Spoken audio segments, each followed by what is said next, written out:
nous sommes à Lubumbashi, la ville de Martin Kazembe Choula. La journée a été déclarée chômée et payée sur toute l'étendue de la République démocratique du Congo. C'est une réussite totale. Les magasins sont fermés. Juste les bâtiments que vous voyez, c'est le gouvernorat de la province du Haut-Katanga. Tous ont accepté d'honorer la mémoire de ce grand homme, Papa Simon Kimbangu, un homme extraordinaire. Aujourd'hui, le chef de l'État Félix-Antoine Tshisekedi Tshilombo, Fouachi Beton Mukwa Ntombolo, a finalement accordé ce qu'il avait promis aux Kimbanguistes. Il était lui-même en Kamba, à Nouvelle-Jérusalem. Il avait promis qu'il ferait du 6 avril une journée fériée en mémoire de ces combattants de lutte, Simon Kimbangu, pour les actions qu'il a menées en faveur de la conscience africaine. Alors, chose faite, donc Simon Kimbangu a passé 30 ans, il recevait 120 coups de fouet par jour. Il était logé dans une petite cellule que nous allons vous faire découvrir tout à l'heure. Donc son histoire, c'est une histoire alarmante en même temps, mais voilà.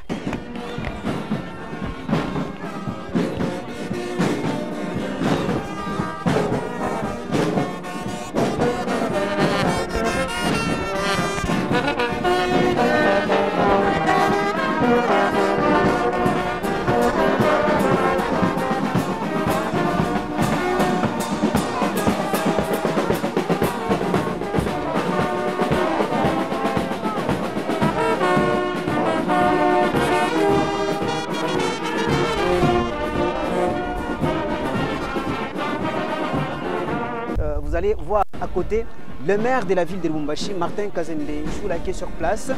Il y a le bourgmestre adjoint de la commune de Lubumbashi, M. Oscar Dinanga, qui est aussi sur place. Là, c'est vers le mausolée, l'endroit où on a inhumé Papa Simon Kimbangu.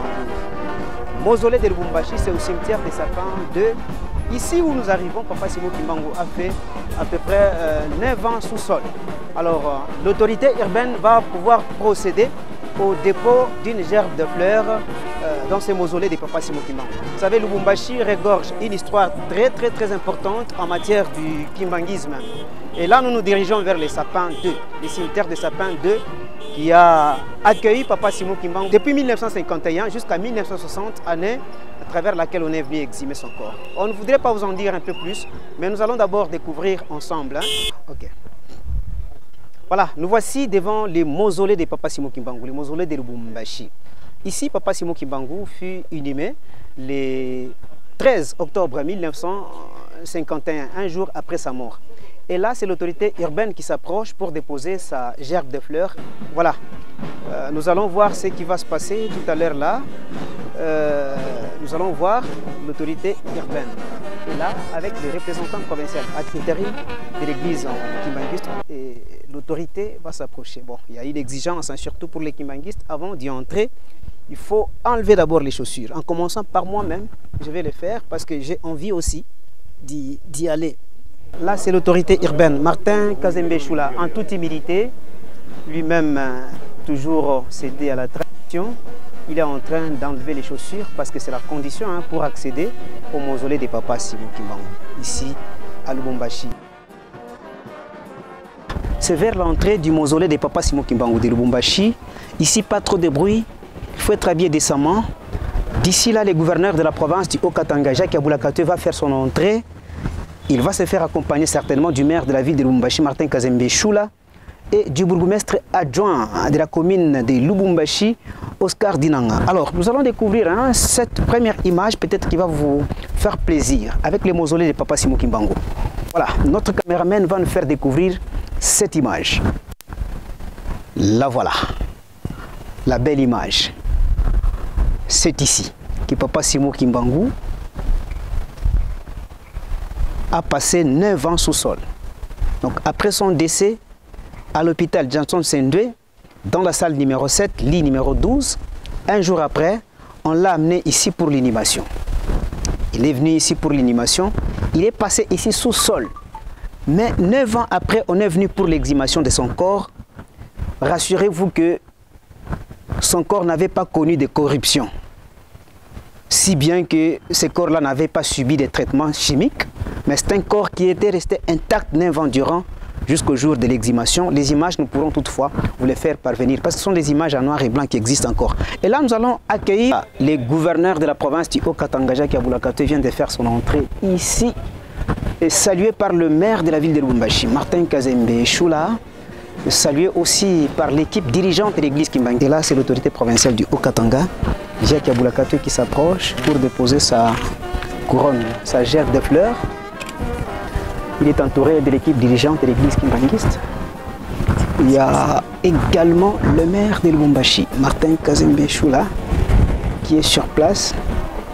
Le bourgmestre de la commune de Lubumbashi, à titre intérimaire, le bourgmestre adjoint Oscar Pinanga, qui est aussi là, devant les mausolées de Papa Simon Kimbangu. Seule condition, on n'y entre pas avec les chaussures. L'autorité provinciale s'est conformée, il y a le maire de la ville de Lubumbashi s'est conformé, donc bref, tout le monde s'est conformé. Que ce soit les protocoles, les journalistes, tout le monde est là. Pour les dames, la seule condition, c'est mettre des mouchoirs de tête avant d'entrer. Voilà.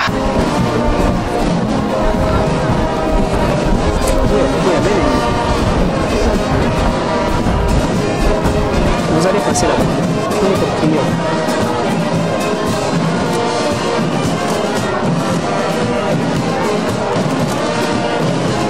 C'est un mausolée à double porte. On entre par ici et on va sortir par l'autre côté. Et là, c'est l'autorité urbaine, Martin Kazembe Choula, qui s'approche aussi pour aller découvrir cet endroit, aussi historique, mais aussi touristique. Voilà, il va sortir par l'autre côté. Et comme vous pouvez le constater à la presse de la mairie, il y a les gouverneurs de la province du Haut-Katanga qui vient d'entrer. Il y a la presse du gouvernorat, le gouverneur vient de sortir. Nous allons en profiter aussi pour y entrer.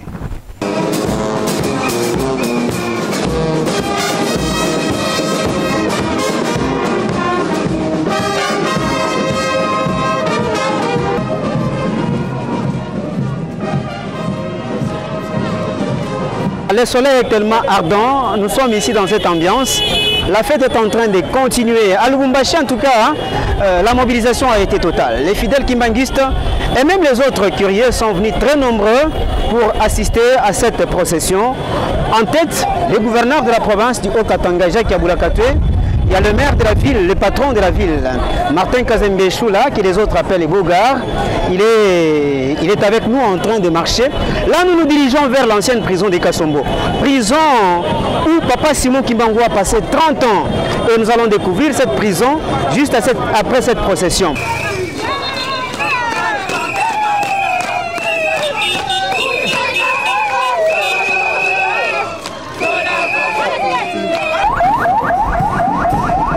Nous sommes à Kasombo. Nous allons nous tourner. Vous allez voir c'est quoi Kasombo. L'ancienne prison de Kasombo, c'est ici. Lieu de détention de Papa Simon Kimbangu pendant 30 ans. C'est ici. Ici, comme au mausolée, avant d'entrer, on enlève les chaussures. Nous sommes censés enlever les chaussures. C'est un lieu qui a vu Papa Simon Kimbangu souffrir. C'est ici qu'il a passé 30 ans de prison. C'est comme ça que nous l'appelons le plus vieux prisonnier du monde entier. Alors, nous allons découvrir ensemble ces lieux.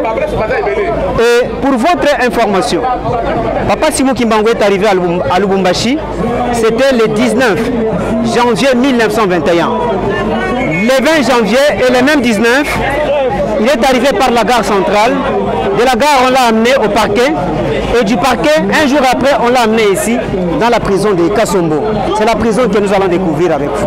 Le gouverneur de la province du Haut-Katanga, Jacques Aboulakato, et le maire de Lubumbashi, Martin Kazembe Choula, viennent de marquer leur présence à l'ancienne prison de Kasombo, lieu de détention de Papa Simon Kimbangu. L'endroit où il a passé 30 ans de passion. Raison pour laquelle on l'appelle le plus vieux prisonnier du monde. Devant nous, il y a une jeune maman qui va certainement fleurir le gouverneur de la province du Haut-Katanga, qui va fleurir le gouverneur de la province du Haut-Katanga avant l'entrée au mausolée. Alors, la presse est mobilisée pour immortaliser l'image d'aujourd'hui.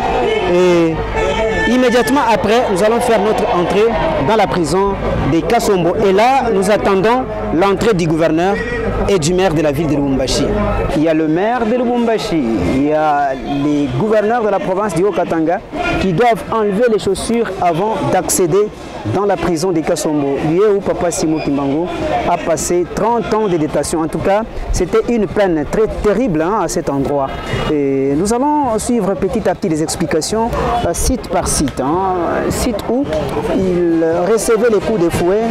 Et entre-temps, là dehors, c'est l'ambiance totale. Avec la fanfare kimbanguiste, ça va très bien. Voilà, le gouverneur est fleuri par une maman de l'église, une jeune maman de l'église kimbanguiste qui est en train de prononcer un mot de bienvenue à la prison centrale de Kasombo et avant la visite. Voilà, une gerbe de fleurs donnée au gouverneur Jacques Yaboula Katwe. Et là, c'est l'entrée déjà. Nous voici dans l'enceinte de l'ancienne prison de Kasombo.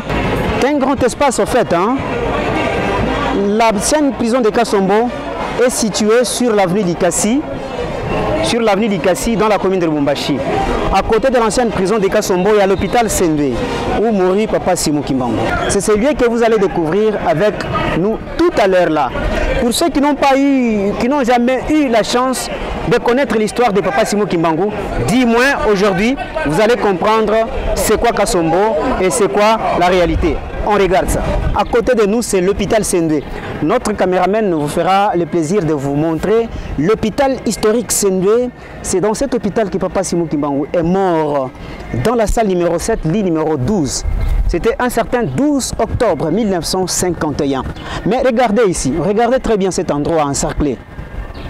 C'est un endroit où Papa Simon Kimbangu recevait chaque jour des coups de fouet, 120 au moins. 120 coups de fouet par jour, c'était ici.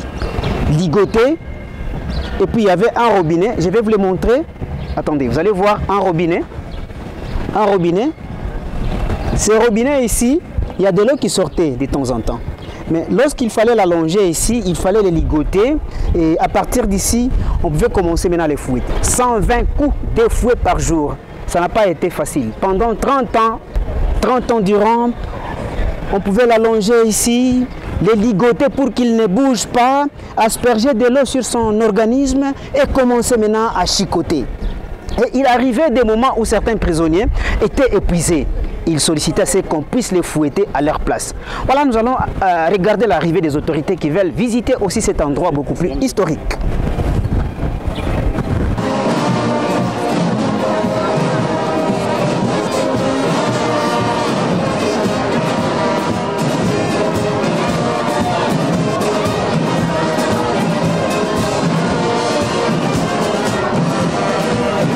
Nous poursuivons notre chemin, nous sommes toujours dans l'enceinte de l'ancienne prison de Kasombo.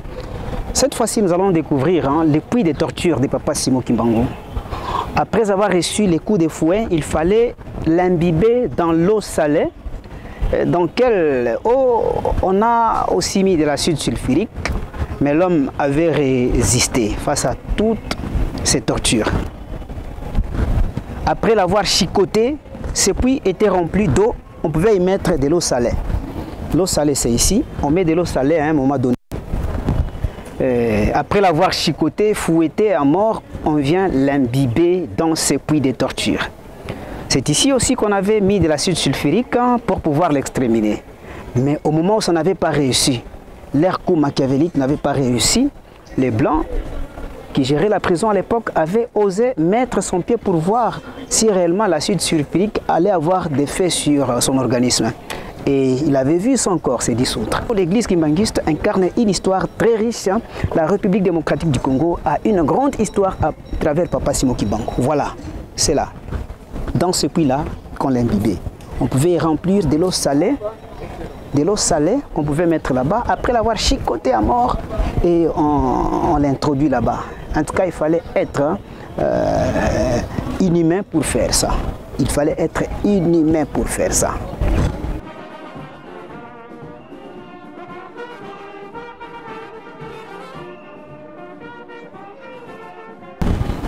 Nous étions de l'autre côté cette fois-ci. Nous allons découvrir quelques cellules. Les cellules où Papa Simon Kimbangu a été incarcéré, de quelle manière, dans quelles conditions où il était en train de vivre. Ok, venez voir. Il y a deux parties ici.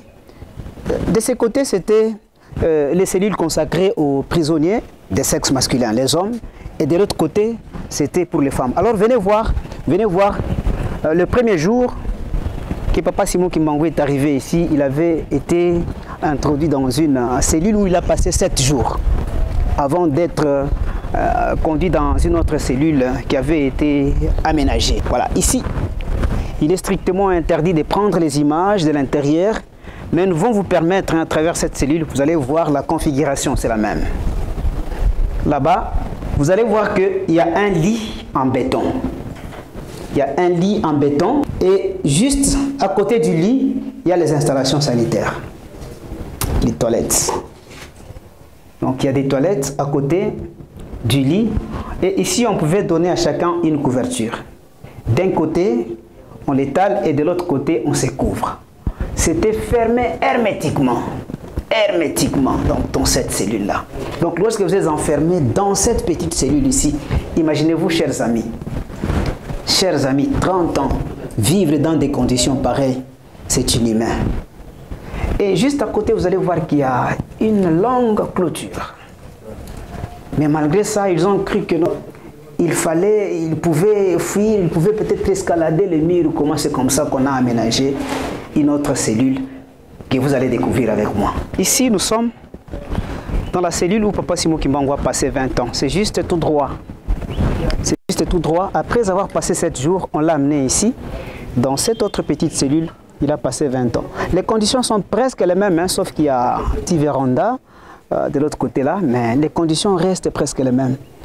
Donc c'était une vie pénible hein, qu'un homme normal ne pouvait pas accepter de vivre.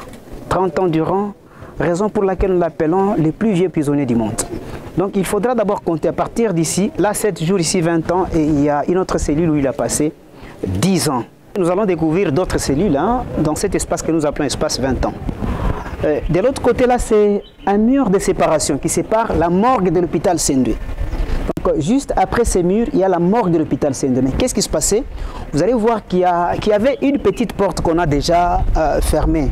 En fait, pour les condamner à mort, après les avoir exterminés, on pouvait les faire directement sortir par ici vers la morgue de l'hôpital Sendwe avant de les enterrer. Voilà, il y a une porte où on pouvait évacuer les corps. Regardez, regardez, on pouvait les évacuer déjà à partir d'ici et les amener à la morgue de l'hôpital Sendwe. Et pour des raisons sécuritaires, cette porte a été fermée par les kimbanguistes. Alors cet espace est réservé uniquement pour les détenus de sexe féminin, les femmes. C'est tellement vaste, hein? C'est vaste. Et pour la petite histoire, c'est depuis 1980 que le président Mobutu avait signé un acte pour céder cet espace à l'église kimbanguiste. C'est depuis 1980 que cette concession appartient à l'église kimbanguiste. Du côté des femmes, il y avait quand même hein, une nette différence. Leur cellule était quelque part là, aérée. Et ça, c'était un hangar où ils pouvaient se retrouver pour le repos et pour manger. Mais c'est après qu'on a la prison de Kasapa. Mais au départ, c'était la seule prison de la province du Haut-Katanga. Et la grande prison, c'était Sakasombo. Pourquoi nous disons que Papa Simon Kimbangu est le père de l'indépendance de la République démocratique du Congo? C'était à cet endroit où il recevait les personnes qui venaient les visiter. C'est à partir d'ici qu'il va se prononcer sur l'indépendance de la RDC, que la RDC va accéder à la souveraineté nationale et internationale en 1960. Mais c'était déjà en 1944, c'est ici. Visiter cet espace. Raison pour laquelle on l'appelle aussi prophète, hein, un prophète. Donc cette prophétie-là, mais la prophétie la plus célèbre, hein, l'homme blanc sera noir et l'homme noir sera blanc. Mais une autre prophétie, c'est ici. En 1944, Papa Simon Kimbangu annonce l'indépendance ou encore prophétise l'indépendance de la RDC 16 ans avant.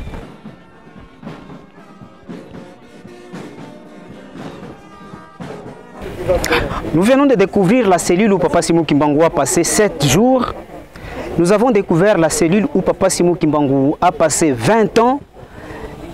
pour totaliser 30 ans, Papa Simon Kimbangu a passé les 10 autres années ici. C'est quand on a semblé maintenant alléger un tout petit peu sa peine, hein, qu'on a trouvé qu'il fallait les détacher de l'endroit des prisonniers les plus brigands, les bandits, et il fallait l'amener. C'est dans cette cellule où Papa Simon Kimbangu a passé 10 ans. Et si vous totalisez les 20 ans de l'autre côté, et 10 ans ici, ça fait déjà 30 ans. C'est le plus vieux prisonnier du monde entier. Et comment ça s'est fait? Ces jours-là, on l'a retrouvé dehors, pendant que la cellule était cadenassée, comme celle-là. Lorsqu'on lui a posé la question par le directeur de prison, il répondra que non, moi, ma prison est terminée. Mais en voulant forcer sa nature pour les réintroduire dans la cellule, c'est alors qu'une maladie va se provoquer, entre autres la dysenterie. C'est comme ça qu'on va l'amener pour cause des soins à l'hôpital Sendwe, dans la salle numéro 7, lit numéro 12. C'est là qu'il rendra l'âme. L'hôpital juste à côté de nous, Sendwe, c'est là qu'il rendra l'âme, et encore une mort que lui-même avait prophétisée devant les gardes qu'on avait mis sur son entourage pour pouvoir les surveiller. Il annoncerait que je mourrais un certain vendredi 12 octobre 1951, ce qui avait été fait. Je vous ai dit qu'il y a différents sites quand vous êtes ici à Kasombo. À l'endroit où nous nous retrouvons, c'était un certain dimanche. On l'avait exigé de faire de faire l'entretien de la prison à cet endroit, balayer, ainsi de suite. Là, on lui a imposé les balais. Mais pendant que les Blancs ont insisté pourvu qu'il fasse le travail les dimanches, il leur a dit que c'était les jours de repos, selon les recommandations divines. Mais du fait qu'ils ont insisté à ce qu'il balaye, lorsqu'il a pris les balais, il l'a mis sur terre, et les balais avaient pris feu de lui-même. Les photos sont là. Donc ce sont les photos là que vous voyez avec les balais un peu brûlés. C'était à cet endroit ici. Mesdames et messieurs, ça a été pour nous un plaisir de découvrir ces lieux. Kasombo, un lieu sacro-saint, un lieu plein d'histoire. Alors c'est un grand plaisir pour nous. Voilà pourquoi nous rendons hommage mérité au chef de l'État Félix Antoine Tshisekedi Tshilombo, qui a valorisé l'homme. Parce qu'à travers ça, du moins les Congolais apprendront l'histoire. À travers ça, le monde entier parlera de Papa Simon Kimbangu. À travers ça, l'Afrique parlera de l'histoire de Papa Simon Kimbangu.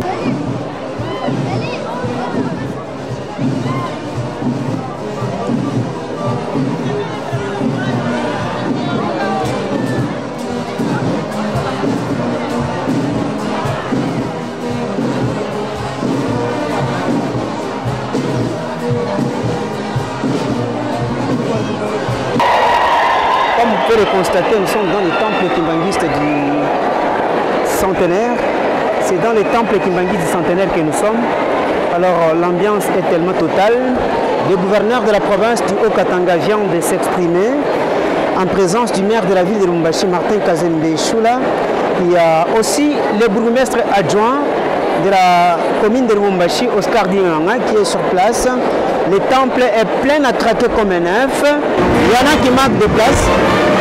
Pourquoi? Parce que l'ambiance est tellement totale. Vous pouvez constater qu'il y en a qui manquent de place. Ok, venez découvrir avec moi. Donc, les temples sont tellement prêts à craquer comme un œuf.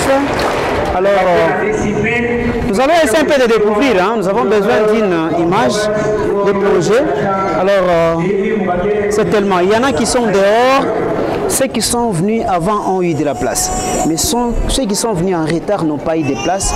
Ils sont par moments assis à même le sol. Mais nous allons découvrir ça. Ok, voilà moi-même comment je suis en train de me... Écoutez, bientôt le gouverneur va sortir. Et le gouverneur va bientôt partir. Voilà. Là, c'est le gouverneur qui part. Le maire va l'accompagner certainement. Ok. Big Nicolas Banza. Et ça sera le tour du maire de la ville de Lubumbashi et c'est tenir debout dans ce beau temple. Voilà, c'est le plus beau temple du centre. C'est le maire de la ville de Lubumbashi, Martin Kazembe Choula, qui a exécuté les bourgmestres.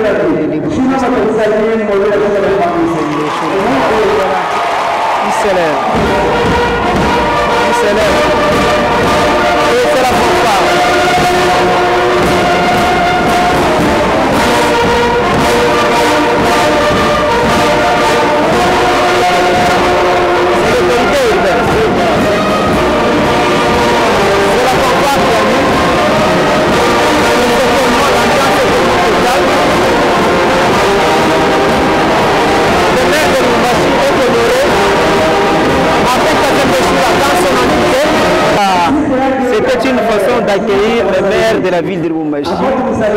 Martin Kazembe Choula et toute sa suite. Ok. Ok.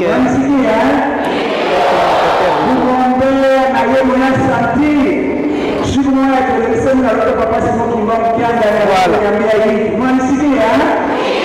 Que Dieu bénisse le peuple de Lubumbashi et Papa Simon Kimbangu puisse se souvenir de lui. Alors, par le fait qu'il a marqué sa présence dans ce temple Kimbangu centenaire. Ok. Il se conforme, il se conforme à la coutume kimbanguiste, le maire de Lubumbashi. Voilà, ici nous sommes dehors. Comme nous l'avons dit, ceux qui sont venus avant ont eu quand même de la place, mais ceux qui sont venus en retard n'ont pas eu la chance d'avoir la place de regarder. Tout ce monde ici n'a pas eu de place à l'intérieur du temple. Franchement, l'événement a été célébré à Lubumbashi avec faste. C'est ici le lieu de remercier le chef de l'État, Félix Antoine Tshisekedi Tshilombo, qui a mis Papa Simon Kimbangu. Nous allons assister au départ du gouverneur de la province du Haut-Katanga, lui avec qui nous avons été depuis le début jusqu'à ce niveau. Il a assisté à toutes les étapes, notamment la procession qui a été organisée. Nous avons été avec lui au mausolée et cette fois-ci nous sommes au temple kimbanguiste du centenaire et là, tous les kimbanguistes se précipitent. Regardez, regardez, c'est beau, hein? Cette descente de la fanfare kimbanguiste. C'est très beau et c'est de cette manière que la fête est célébrée à Lubumbashi par les kimbanguistes. Regardez, regardez cette belle image. Allez, regardez cette belle image. C'est devant le temple kimbanguiste du centenaire. Donc ça nous intéresse nous tous. On se sente très fiers dès que nous sommes dans ce temple ici. Très béni d'ailleurs.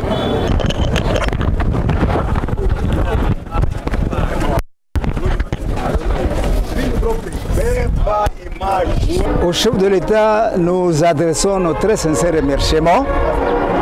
Comme je l'ai dit d'abord dans un bref mot là, comme je l'ai dit, j'ai demandé au gouverneur de transmettre nos remerciements les plus sincères au chef de l'État. Parce que beaucoup sont passés, ils n'ont pas songé à faire ce qu'il a fait. Nous lui restons reconnaissants, nous sommes reconnaissants. Au gouverneur de la province et tous ses collaborateurs, nous présentons aussi nos très sincères remerciements.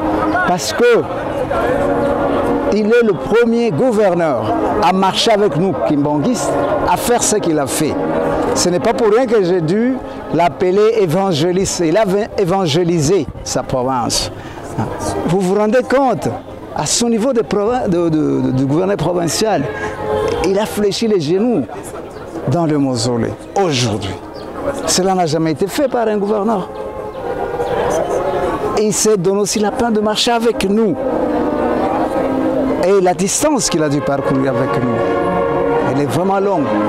Et sous un soleil accablant, nous sommes très reconnaissants. C'est ainsi que nous demandons à sa population, en tout cas, d'essayer aussi de suivre son exemple.